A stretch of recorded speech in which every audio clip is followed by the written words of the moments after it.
Heidegger, vous l'avez Ah rencontré? non, non, Jamais. non, non.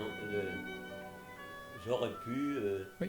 en particulier dans la région d'Avignon, là où il a été. Là. Non, Enfin, alors ce que je voulais dire, pour que vous voyez la portée de ma mise à l'écart oui, de l'âme et d'esprit, c'est que à partir de sensible, oui, à partir de sensible, qui est un mot extrêmement vaste, expérience sensible, ça fait partie de la vie. Mais Merleau-Ponty lui-même n'emploie pas le mot vie. Alors, j'en suis donc venu à m'apercevoir que d'une manière différente, réagissant à un risque de la priorité du collectif sur l'individuel, ce que j'ai cru pouvoir mettre dans les conséquences de la conquête de la station de bout phylogénétiquement, j'ai eu l'idée que la verticalité, qui est un mot au sens de verticalisation, qui me paraît absolument capital pour comprendre tout ce qui s'est produit au sein de l'expérience humaine, la conquête de la station de bout avait peut-être eu pour contrepartie un certain vertige, un certain trouble qui correspondait à ce qu'ont exploré depuis le 19e siècle la psychiatrie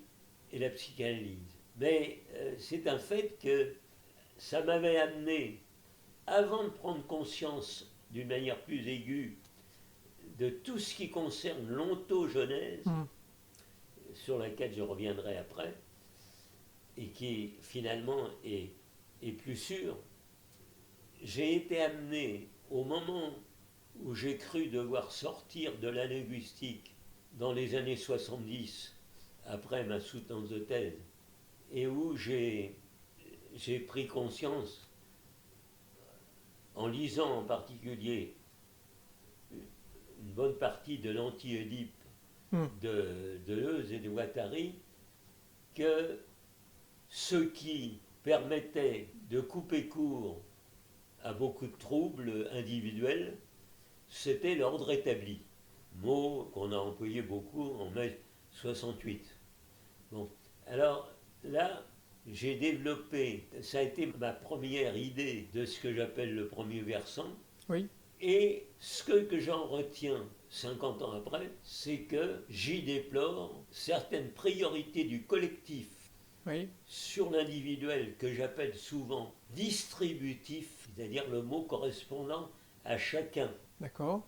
Donc le passage du moment où j'étais dans la philogenèse avec le rembourrant et ses conséquences, et que je me suis aperçu qu'il y avait un départ à nouveau frais au niveau de l'ontogenèse, j'ai été amené donc à être très méfiant sur tout ce qui favorise le collectif aux dépens De du l'individu. chacun. Et ça aboutit à cette idée de uchronie Hmm, qu'il est temps, à beaucoup d'égards, de sortir de l'histoire, parce que l'histoire n'a pas arrêté d'être liée à des déclenchements de guerre. Louis XIV, plus ou moins âgé, oui, déclenchant la guerre avec la Hollande. Enfin, et évidemment, les moyens dont on disposait étant 100 fois inférieurs à tout ce qu'on a depuis 14-18, oui, qu'on ne s'est pas rendu compte que une des raisons d'habiliter un éthico-politique audacieux, novateur, par opposition à beaucoup d'ambiguïté de la morale, puisque la morale, encore une fois, on la reçoit soit de Dieu, soit de la société. On la reçoit de oui, plus haut que soi. de plus haut que soi. Alors que l'éthique est la quête de hauteur. Je vais revenir sur un mot que vous avez employé, sortir de l'histoire. Oui, oui. Or Qu'entendez-vous par sortir de l'histoire? ça c'est toutes les mauvaises nouvelles, y compris dans la bataille électorale, où on entend des choses floues. J'ai été amené dans le livre que vous avez, mais pas très détaillé, Sur les barrières? Sur le fait à chaque fois de se mettre l'esquisse d'une anthropologie. Oui, je l'ai, mais sur le fait de se mettre des barrières, des protections à chaque fois. Non, non, Il y a non. un peu ça déjà. Non, à propos de la verticalité. Ah oui, d'accord. Oui. C'est page 196, 99. Alors moi j'ai une question toute simple. Hein? Vous me citez des pages comme ça. Vous citez des pages très précises dans différents ouvrages. Vous vous rappelez des dates 40, 72, 65, j'ai fait ça en 85. Comment faites-vous pour rappeler tout ça? J'ai eu toujours la mémoire des chiffres et des dates, alors que philosophiquement, je suis pour la critique de la quantification et en particulier de l'incurie qu'on a eue depuis 1900 à l'égard de la croissance démographique. On était 1 milliard en 1900 Oui. et on est près de 8 milliards. Et, Et c'est très mauvais pour la santé, l'éthique, la nourriture, enfin, etc.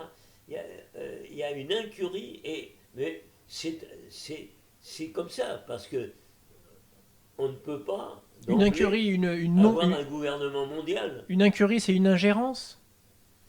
Non,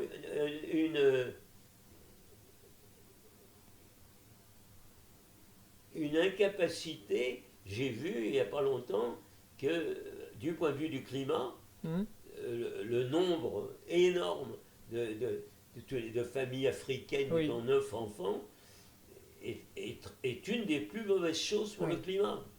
Et d'autre part, il est évident que on n'a jamais parlé de mes réserves sur l'emploi plus ou moins trop facile du mot liberté, mais les deux mots auxquels je tiens, c'est libération et autonomisation.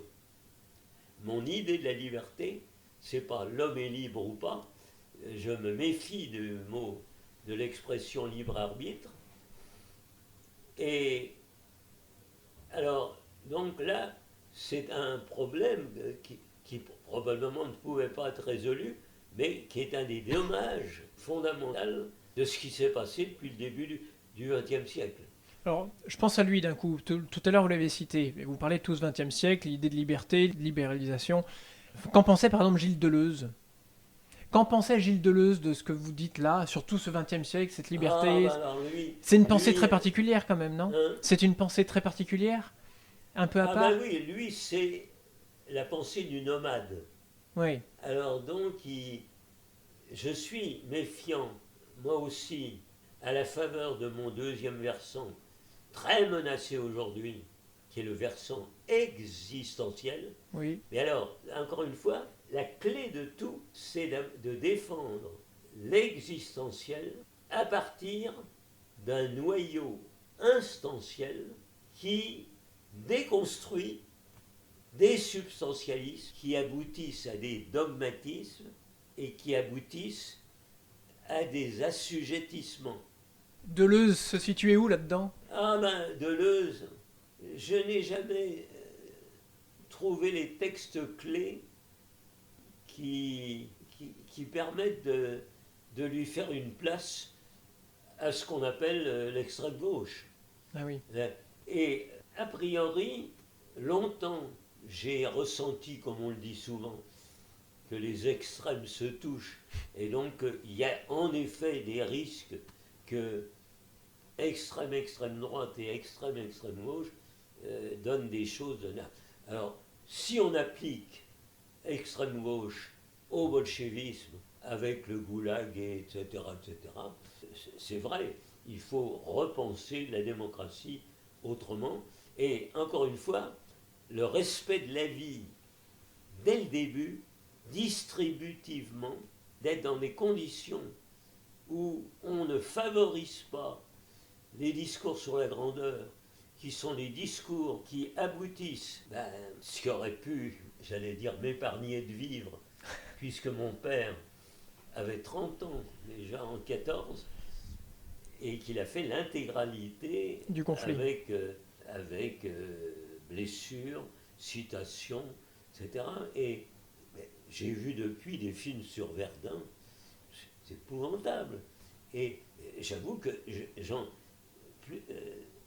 de mois en mois, je ne comprends plus que l'emballement que j'avais pour l'expression condition humaine Oui.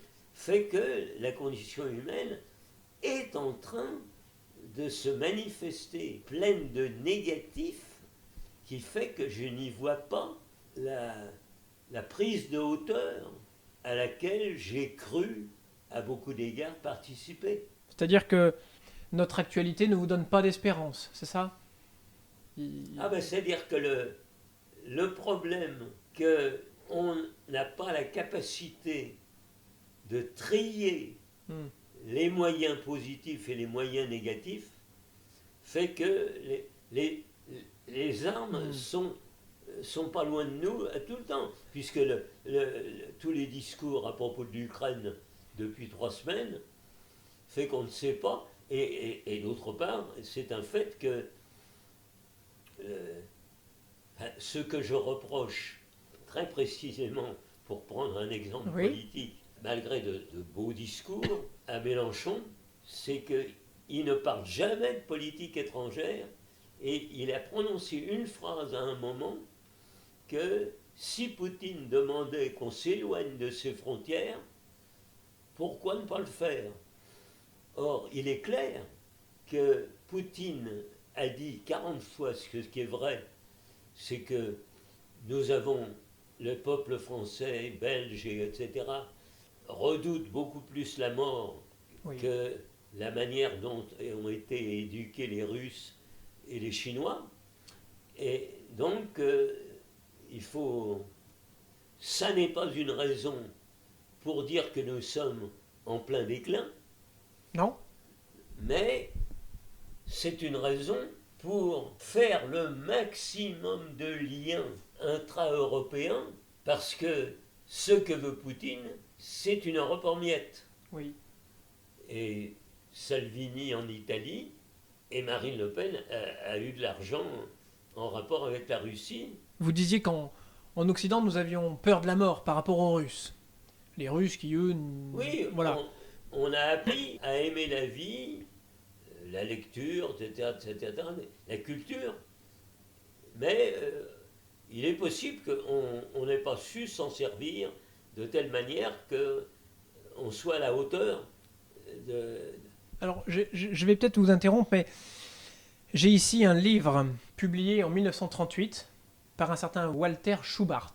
Schubart allemand, qui, je crois, est parti dans les pays scandinaves ou le letton en tout cas, et qui a étudié justement les différents peuples d'Europe par rapport à l'âme slave. Et il écrit ça en 38. Hein. Il faut éviter de confondre le sentiment russe de la fraternité avec l'instinct grégaire. Le russe n'est pas un être qui se fond aisément dans la masse. Il attache une trop grande valeur à la liberté de la personne humaine, mais sa conception de l'individu ne correspond en aucune façon à la conception occidentale qui s'appuie sur des exemples romains ou sur ceux de la Renaissance. L'idéal individualiste de l'occidental, c'est le surhomme. Celui de l'oriental, c'est l'homme universel.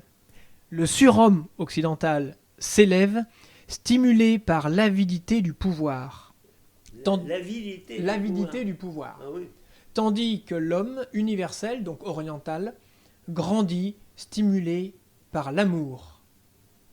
Qu'est-ce que vous en pensez? Ça colle un peu à ce que vous dites, non? Ça me paraît très curieux.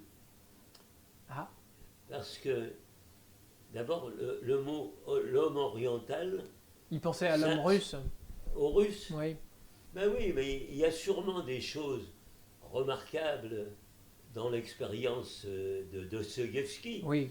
qui est un des grands Russes. Mais le mot oriental est trop lié au Moyen-Orient pour que... Ah oui, oui.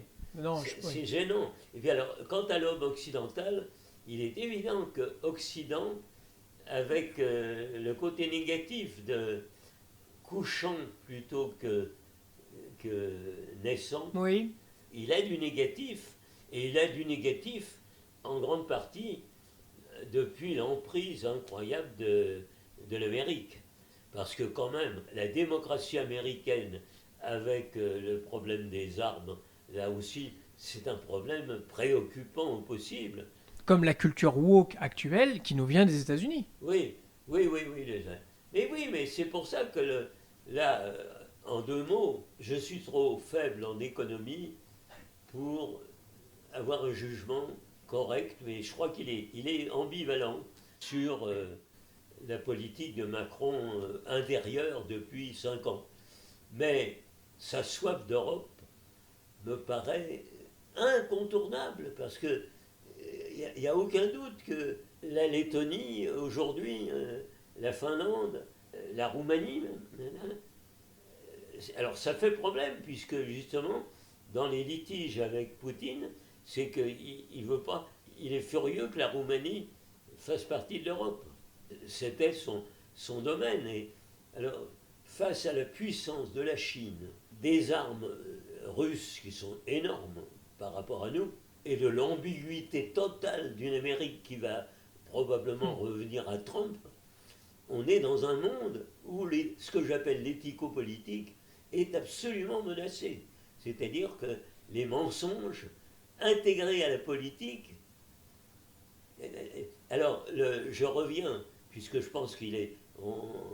Ce que je voulais vous dire, mon dernier mot, c'est que j'attache. Quand je vous ai dit le mot intarissable, c'est que j'en trouve un élément dans la critique piagétienne de l'égocentrisme. Alors que tous les mots formés sur autos en grec, et non pas sur ego, ça donne. Alors, c'est une de mes formules que je trouve imparable, même si elle a l'inconvénient de mêler du grec et du latin, c'est la formule auto-inter. Parce que l'auto ne va pas sans l'inter, c'est-à-dire l'ouverture à autre que soi. Et mon idée, donc, c'est que la probabilité de se retrouver dans des conditions d'assujettissement est énorme, et que c'est sous l'égide d'une langue qui s'effectue dans la culture, comme le voulait Roland Barthes, qui a traité la langue de fasciste, parce qu'il voulait l'ouvrir à la littérature. Et je suis le seul, puisque une collègue ne connaissait pas mon article de 1977 dans le journal Le Monde, critiquant la langue fasciste de Roland Barthes. Bon, et il est clair que, oui, il a, dans sa leçon inaugurale au Collège de France, en janvier, où j'étais dans la salle, et il y a eu un frémissement quand il a dit la langue n'est ni progressiste ni conservatrice, elle est tout simplement fasciste. Et il y avait dans la salle des gens comme Julia Kristeva, etc. Il y a eu un remous, et j'ai attendu 15 jours pour voir si les gens. J'ai pas vu d'article. Et qu'est-ce qu'il voulait dire par là? Alors, il voulait tellement majorer l'ouverture à la littérature qu'il voulait souligner les contraintes de la grammaire. C'était la continuation de la leçon inaugurale de Foucault en 70, à propos de l'ordre du discours. Donc, c'est très près de la question que vous posiez à propos de Deleuze. Vouloir sortir du logo. Je le mesure. Moi, je n'emploie pas le mot. Je n'ai employé la racine logo qu'en généralisant ce que Guillaume appelle la chronogenèse en logogenèse, c'est-à-dire que, sans le savoir, dans une langue indo-européenne, nous parcourons, chaque fois que nous conjuguons un verbe, nous renuisons de la chronogenèse, mais dans toute langue, il y a une genèse de la langue au discours qui peut être très différente, puisque Gustave Guillaume insistait beaucoup sur à l'autre bout de notre perspective, il y a le chinois. Alors pour finir, vous parliez d'ouverture au monde. Alors vous avez parlé au cours de notre entretien beaucoup de noms sont revenus, hein, Guillaume, Piaget, Deleuze, Michel Foucault, Roland Barthes. Enfin, il y a énormément de noms qui sont passés, certains avec lesquels vous avez été très proches, d'autres moins, d'autres proches dans la pensée, d'autres pas. Renan, enfin, vous, par rapport à toute votre vie, à vos travaux, comment les considérez-vous aujourd'hui, vos travaux? Est-ce que vous espérez que ce soit une pierre à l'édifice ou une pierre sur le chemin que d'autres peuvent emprunter pour aller ailleurs, pour aller plus loin? Est-ce qu'ils peuvent, par vos travaux, est-ce que vous espérez que d'autres puissent se frayer un chemin? Et là, on retourne à notre point de départ. Oui. C'est que j'ai été agréablement surpris que, notamment en présence de ces deux réussis de la philosophie française que sont Pierre Magnard et Françoise Lastur, on soit élogieux, alors en particulier sur quelque chose que j'ai laissé et qui est au cœur de mon originalité, c'était que la structure de la langue, non, comme ne l'avait pas dit du tout Guillaume, gagne à être comprise qu'uniquement parce qu'il parlait beaucoup de l'opposition entre le large et l'étroit et qu'il définissait la langue comme un univers idée. Et donc, la réponse à votre question, c'est que j'attends avec intérêt que tout le monde ait corrigé son papier. On devrait arriver à les résultats du colloque. Ah oui. Une centaine de pages. Il y a ensuite mon dialogue avec Françoise Lastur, provenant 25 pages, et un troisième essai qui m'a été suggéré par une élève de Magnard qui a écrit il y a 6 mois 3 petits volumes sur le sujet qui sont apparemment totalement différents de ce que je défends. Et alors elle est venue me voir et alors ayant assez bien compris les raisons pour lesquelles je rapporte la langue à un instant du loquor, elle a prononcé cette phrase courte: l'instant du loquor fait, F-A-I-T, sujet. Alors je lui ai dit, pourvu que vous mettiez un S majuscule. Et alors, l'originalité de tout ce que je mets sous l'égide du posthum boldien dans une langue ouvrant au monde et ouvrant à autrui et ouvrant au relationnel, et le relationnel, c'est tout ce qui peut être là d'une quête du divin. D'accord. Parmi mes méfiances du mot, il est en perte de vitesse le mot absolu, qui donne absolutisation. Donc, je suis amené à le barrer au profit de relationnel. Alors, je ne sais plus, je crois que Besnier, B-E-S-N-I-E-R, il y avait je crois que je n'avais pas trouvé le nom. ce prêtre breton, oui, qui doutant de sa foi et de ce qu'il faisait dans son village, a eu un emballement pour Spinoza, et il a dit Dieu, c'est le relationnel. Mais il est à faire. Oui. Et évidemment, et j'ai été étonné, encore une fois, que Magnard dise oui, tu as raison de nous dire que tout est à faire et ne pas prendre les choses. Il est évident qu'il y a des ambiguïtés dans la notion de révélation qui a été écrite par Borso dans le passé. Il y a des problèmes. Mais de toute façon, Renan lui-même gardait le sentiment de la qualité à laquelle nous étions conviés. Et les méfaits de la quantification sont énormes, Et encore une fois, nous ne faisons pas ce qu'il faut en continuant à vendre des armes. C'était effrayant, quoi. Oui. Nous finirons là-dessus. Tout est à faire et tout est à considérer avec scrupule, avec une attention à chaque sens, au sens de chaque mot. C'est ça. C'est Mais ça. le à faire est à mettre en rapport avec la quête de sens. Oui, la quête de sens. Donner sens à sa vie. Oui. Et ça, on a les moyens de le faire, mais on est contrecarré de mille façons. Oui. Et encore une fois, il m'a semblé que la campagne Présidentielle. politique Oui. des Allemands Ah oui. était bien supérieure à la nôtre.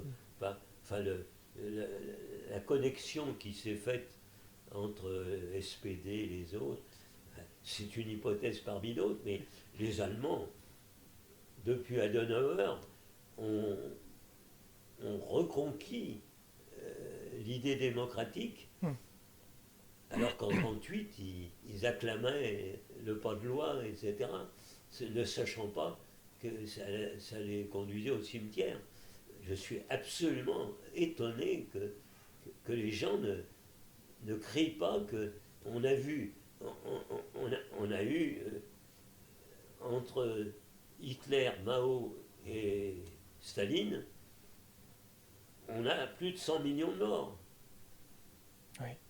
Enfin, en tout cas, à l'encontre de l'usage de esprit et de âme, je ne peux pas éviter toute la famille de sentir qui Oui. donne sens, Oui. C'est trop important. et le passage du substantiel à l'instantiel et de l'instantiel à l'existentiel, avec un trait d'union, le cas échéant, pour montrer l'importance du préfixe dans le sens qu'on veut donner à la formule. Et ben c'est sur ce très joli mot que nous finirons, trait d'union, justement. Trait d'union. Voilà. Et au départ de ma vie, j'ai été de l'éthique à la linguistique. J'ai cru que j'avais besoin de la linguistique pour éclairer l'éthique. Et dans la deuxième partie, qui est ouverte et où je ne laisse pas de livre vraiment achevé, j'ai au contraire été convaincu qu'il fallait montrer comment la linguistique ouvrait à l'éthico-politique, c'est-à-dire au problème du sens de la vie de chacun. Merci. Oui. Merci beaucoup. Je m'excuse de mes très grandes inégalités, mais si vous n'avez pas l'impression d'avoir perdu votre temps,